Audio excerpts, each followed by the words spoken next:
Imagínense esto, un cadáver ensangrentado desplemándose de la nada en medio de una pista de baile en un arrabal porteño, y absolutamente nadie en el salón tiene idea de quién fue el asesino.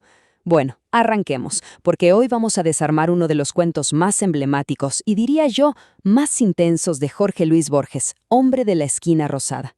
Y ojo, que esto no es un simple relato policial, para nada. Es un viaje directo a las entrañas del Buenos Aires de principios del siglo XX, a ese mundo de barro, cuchillos y códigos de honor que no se rompían por nada del mundo.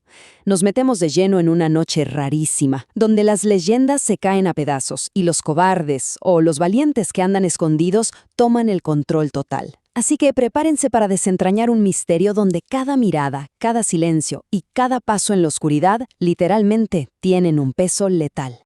Para entender la magnitud de esta historia, nos tenemos que meter de cabeza en el clímax absoluto.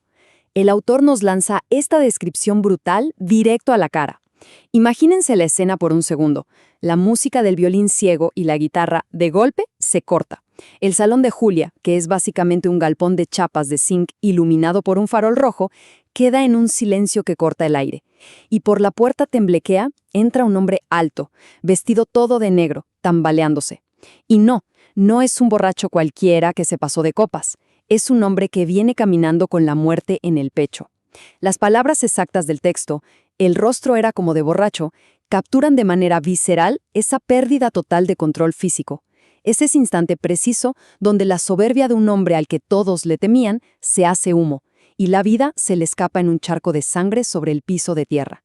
Es una imagen potentísima que te agarra del cuello y posta no te suelta. Y acá, llegando al corazón de este análisis, se plantea el conflicto principal.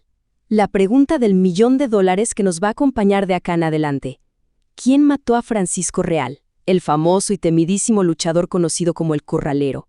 Porque este tipo no era un donadie, ¿eh? Era un pesado del norte, un provocador que había cruzado toda la ciudad, desde la laguna de Guadalupe hasta el sur, ahí nomás del arroyo Maldonado, con un único objetivo entre ceja y ceja, buscar pelea. Había venido exclusivamente a mojarle la oreja al líder local. Y sin embargo, termina acuchillado en la oscuridad sin que nadie vea nada. A lo largo de los próximos minutos, vamos a reconstruir esta noche fatídica paso a paso. Vamos a poner bajo la lupa a cada sospechoso para resolver este misterio que Borges tejió con una maestría que, francamente, es de otro planeta. Rebobinemos un toque y miremos cómo se fue dando esta escalada de violencia. Porque, a ver, el caos no empezó con el cadáver, empezó muchísimo antes. El texto nos cuenta cómo la tranquilidad de la noche se rompe con la llegada de un carruaje que entra con todo. Y presten atención a este detalle, vienen tocando la guitarra a todo volumen por calles de barro que no son suyas. En los códigos del arrabal, hacer eso es una invasión de territorio, es una provocación monumental. Momentos después, la puerta del salón de Julia se come una pechada tremenda. Es Francisco Real, que entra apartando a los hombres como si fueran moscas. Le llueven empujones, cachetadas y salivazos, pero el tipo ni se inmuta. Sigue de largo hasta el fondo del salón. Y ahí es donde se da la prueba definitiva de valor. Se planta cara a cara frente al líder local y le exige, básicamente, que le demuestre si es tan hombre de coraje como dicen. El contraste de poder en esta escena es una locura. Por un lado, a la izquierda, lo tenemos a Rosendo Juárez, alias El Pegador. El texto dice clarito que era uno de los hombres que pisaban más fuerte, recontra respaldado por los caudillos políticos de la zona. Andaba siempre impecable, con prendas de plata, chambergo fino. Era tan ídolo que todos en el barrio le copiaban hasta la forma de escupir. Era el terror de la cuadra y se decía que debía 2 muertes, lo que en esa época significaba que ya había matado en duelo y cargaba con ese peso casi mítico. A la derecha, Francisco Real, el Corralero, un forastero gigante, ahindiado, vestido de negro, que entra con un cuchillón en la mano, derrochando arrogancia y buscando armar su propia leyenda bajando al jefe del sur. Lo que presenciamos acá es un choque de titanes puro y duro, pero con un giro tremendo. La reputación intocable de estos dos guapos va a chocar de frente contra la realidad de esa noche. Uno va a terminar siendo un cobarde total y el otro un cadáver. Y justo, pero justo cuando esperamos el duelo del siglo, pasa lo impensable. La mayor sorpresa de la noche. Francisco Real desafía a Rosendo a pelear a cuchillo. El salón entero contiene la respiración. No vuela una mosca. Le alcanzan a Rosendo su propio cuchillo desenvainado. Y entonces, Rosendo lo agarra con las 2 manos, lo mira fijo como si fuera la primera vez que ve un arma en su vida. Se echa para atrás y ¡pum! Tira el cuchillo por la ventana, directo a las aguas del arroyo Maldonado. Me explican por qué un asesino respetado, estando en la cima absoluta de su poder, se rinde sin siquiera tirar un solo tajo. Es incomprensible. El texto nos describe perfectamente el impacto que esto genera en la gente. Yo sentí como un frío, dice el narrador. Y claro, es el derrumbe psicológico y social de un ídolo en cuestión de segundos. Una rendición insólita que deja a todo el barrio huérfano, sin su gran protector. Ahora, la consecuencia inmediata de esta cobardía es brutal a nivel social, pero sobre todo en lo personal. Acá hace su entrada la lujanera, la mujer de Rosendo. El texto la pinta como la mujer más linda y atractiva del lugar. Había que verla en sus días, con esos ojos, dice. Es ella misma la que, muerta de vergüenza por la falta de sangre de Rosendo, le saca el cuchillo del pecho y se lo da en la mano para que por favor pelee. Cuando ve que el tipo lo tira al río, la reacción de la lujanera es de un asco absoluto. Se da vuelta, le echa los brazos al cuello al forastero, a Francisco Real, y le dice, apuntando a Rosendo, «Déjalo a ese que nos hizo creer que era un hombre». ¡Uf! En la cultura machista de esa época, esto es la destrucción verbal definitiva. El jefe del barrio no solo pierde todo su honor frente a su gente, sino que su propia mujer lo descarta en el acto y se va a bailar con el peor enemigo. Después de semejante papelón, Rosendo Juárez se vuelve un fantasma, literal. El narrador sale del salón recontra asqueado por la vergüenza de que su barrio haya sido pisoteado de esa forma, y estando afuera, en la oscuridad total de ese callejón de tierra, siente que alguien le pega un codazo. Es Rosendo. Se está escapando completamente solo, escabullándose por la parte más oscura del Maldonado, y al pasar por al lado, le tira esta frase amarguísima y súper despectiva al narrador. «Vos siempre has de servir de estorbo, pendejo». Hay que tener en cuenta algo clave acá. Nuestro narrador es apenas un pibe joven. Este insulto, pendejo, no es otra cosa que la proyección de la masculinidad rota y la amargura del mismísimo Rosendo.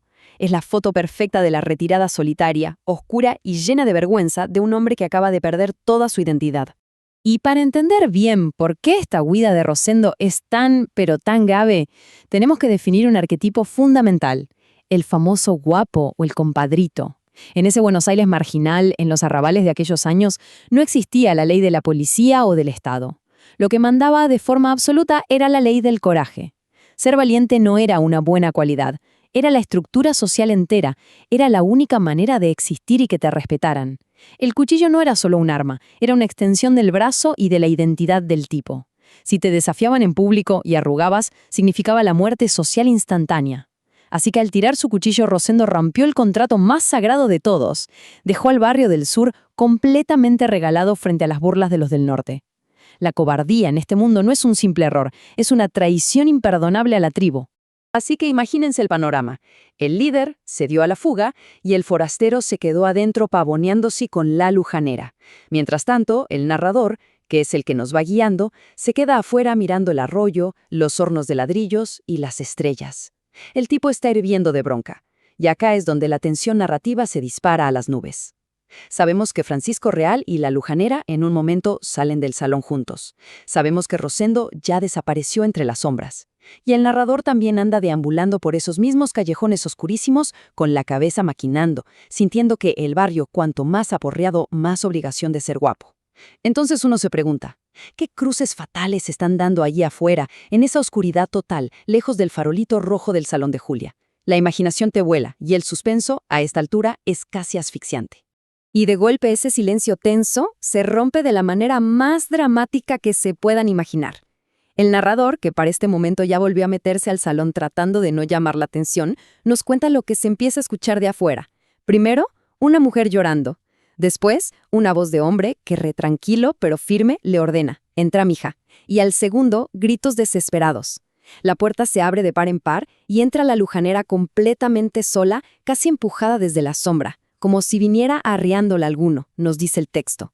Y pegado a ella, dando pasos pesadísimos y ciegos, entra Francisco Real, el mismísimo hombre imbatible que hace un rato era el dueño de la noche. Y en ese instante se desploma contra el piso como si fuera un poste. Le habían abierto el pecho de una puñalada mortal. Y así nomás, el terror vuelve a adueñarse del salón. Con el corralero agonizando en el piso, estalla la gran pregunta. ¿Y ahora? ¿Quién fue? A ver, pasemos en limpio la lista de sospechosos basándonos en el caos que se armó. Primera opción, la más lógica. Fue Rosendo Juárez. Capaz que, estando en la oscuridad, le volvió el alma al cuerpo, recuperó el orgullo y le hizo una emboscada al rival para lavar su honor y recuperar a la mujer. Segunda opción, un completo desconocido. Esto es lo que jura la lujanera, llorando a mares. Dice que de la nada apareció un hombre misterioso en el campo, lo apuró a Real y le dio el puntazo. O tercera opción, que sería un escándalo total. ¿Fue la mismísima lujanera? ¿Capaz en un ataque de locura o tratando de defenderse de algo? Los norteños, los amigos del finado, en medio del griterío, no tardan ni 2 segundos en sacar sus propias conclusiones. Y tal cual, la patota de norteños acusa directamente a la lujanera. Uno de ellos ve que Real se muere sin decir ni mu, tapado con su propio sombrero, y suelta la sentencia. Lo mató la mujer. Y todos se le van al humo. Pero ojo con esto. Miren con atención la reacción del narrador. El pibe, que hasta hace un rato se hacía el chiquito para pasar desapercibido, salta como un resorte a defenderla. Se les planta en el medio, casi sacando su propio cuchillo, y les tira con toda la ironía del mundo. Fíjense en las manos de esa mujer. ¿Qué pulso ni qué corazón va a tener para clavar una puñalada? Es fascinante ver cómo desvía la atención con tanta habilidad. Sí, está protegiendo a la mujer, pero en el fondo el mensaje que les está mandando es que un trabajito tan limpio como ese requirió de un verdadero hombre. Como si él supiera perfectamente que esa puñalada necesitó de un pulso de acero. Enseguida, la muerte de Real nos tira en la cara lo que es la realidad brutal y cínica del arrabal. A lo lejos se empiezan a escuchar ruidos de caballos. Cayó la policía. Y en este submundo, la ley no viene a ayudar. La ley es sinónimo de problemas graves. Así que toda la comunidad se pone en marcha rapidísimo. Como si fuera una coreografía, un trámite mecánico, empiezan a despojar al difunto de cualquier cosa que tenga valor. El texto es crudísimo. Cuenta cómo le vacían los bolsillos, le sacan hasta el último centavo, y hay uno que incluso amaga con echarle un dedo para robarle un anillo de plata. Son unos aprovechadores, dice el narrador, mirándolos con asco. Finalmente, agarran al temible corralero, que ahora es solo un, cito, pobre disjunto indefenso, y lo revolean por la misma ventana por donde Rosendo había tirado su cuchillo. Todo para que las aguas de Maldonado se lo lleven y limpien la escena del crimen. Entonces, el punto clave acá es que Borges no nos está contando la crónica de un asesinato de barrio. Nos está poniendo sobre la mesa temas gigantescos. Primero, desarma por completo el famoso culto al coraje. Vimos cómo el supuesto hombre más picante, Rosendo, se quiebra como una rama y cómo toda esa prepotencia de Real lo termina llevando a ser comida para los peces. Segundo, está esa idea del destino ineludible. En el universo de Borges, el que vive por el cuchillo, muere por el cuchillo. Es como un engranaje cósmico donde la violencia siempre llama a más violencia y no hay escapatoria. Y tercero, y esto me parece genial, la trampa del narrador no confiable. Este es el as bajo la manga de Borges para convertir una historia de maleantes en pura literatura de primer nivel. Durante todo el relato, el que nos cuenta la historia nos vino manipulando la cabeza, escondiendo la verdad atrás de esa fachada de pibe humilde y simple espectador. Así que volvamos al misterio, pero ahora con todas las cartas sobre la mesa. Si ya nos quedó claro que Rosendo fue un cobarde que salió corriendo por el callejón, y si le compramos al narrador la teoría de que una mujer no tenía ni la fuerza ni el pulso para meter semejante puñalada, entonces el asesino no puede ser otro que ese desconocido misterioso del que hablaba la lujanera. Pero, hagamos memoria. ¿Se acuerdan del resentimiento que tenía nuestro narrador esa noche? Cuando estaba fuera, mirando las estrellas, el pibe hervía de vergüenza. Sentía que estaban trapeando el piso con su querido barrio del sur. Él mismo pensaba, ¿qué iba a salir de esa basura, sino nosotros, gritones pero blandos para el castigo? En el fondo, alguien, amparado por esa oscuridad, decidió que el honor del barrio se lavaba con sangre. Alguien se cargó al hombro la responsabilidad de ser el verdadero guapo de la esquina rosada. La pregunta es, ¿quién se puso esa capa de héroe? Ya llegando al final, la historia se vuelve súper íntima y silenciosa. La cámara, por decirlo así, sigue de cerca al narrador. El lío ya pasó. La policía revisó y no encontró nada raro. El baile de a poco se fue rearmando y ya empieza a clarear el día. El narrador nos cuenta que se volvió lo más pancho a su rancho, que quedaba ahí nomás, a unas 3 cuadras. Y tira un detalle, así al pasar, que es tremendo. Dice que en su ventana ardía una lucecita que se apagó enseguida. ¿Qué nos sugiere esto?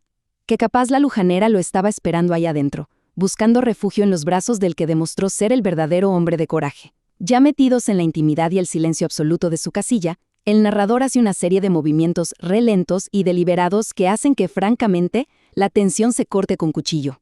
Y esto ilustra de manera brillante la resolución del misterio. Escuchen bien lo que dice. El narrador, hablándole directamente a su interlocutor, que es el mismísimo Borges, le tira esta joya. Entonces Borges volvía a sacar el cuchillo corto y filoso que yo sabía cargar aquí, en el chaleco, bajo el sobaco izquierdo, y le pegué otra revisada despacio. Y estaba como nuevo, inocente, y no quedaba ni un rastrito de sangre. Ahí lo tienen, el plot twist maestro. Al aclararnos que no quedaba ni un rastrito de sangre después de limpiarlo, el flaco nos está confesando el crimen en la cara. Él era el extraño en el campo oscuro. Él fue el que le hizo frente al corralero. Él fue el que salvó el honor de todo el sur, pero decidió guardárselo en secreto. Ese narrador que parecía un simple espectador asustadizo fue, desde el minuto cero, el verdadero asesino. Para cerrar, semejante revelación nos deja pensando fuerte sobre cómo somos y sobre el peso del destino. Nuestro narrador, que se autodefinía como apenas otro yuyo de esas orillas, en un parpadeo se convierte en el brazo armado de la justicia de su arrabal. Ahora, piensa en esto. ¿Fue una decisión 100% de él, movida por su propia bronca y sombría? ¿O en realidad fue empujado por algo mucho más inmenso? Como si el peso aplastante de la tradición, el honor y ese culto ciego al coraje exigieran un sacrificio sí o sí para mantener el universo en equilibrio. Borges, con esta obra de arte, nos deja la gran duda picando. ¿Somos realmente los dueños de nuestra vida? ¿O cuando las papas queman, somos simples instrumentos del destino, obligados a actuar para que la leyenda nunca muera? ¡Qué historia!, ¿no? Increíble.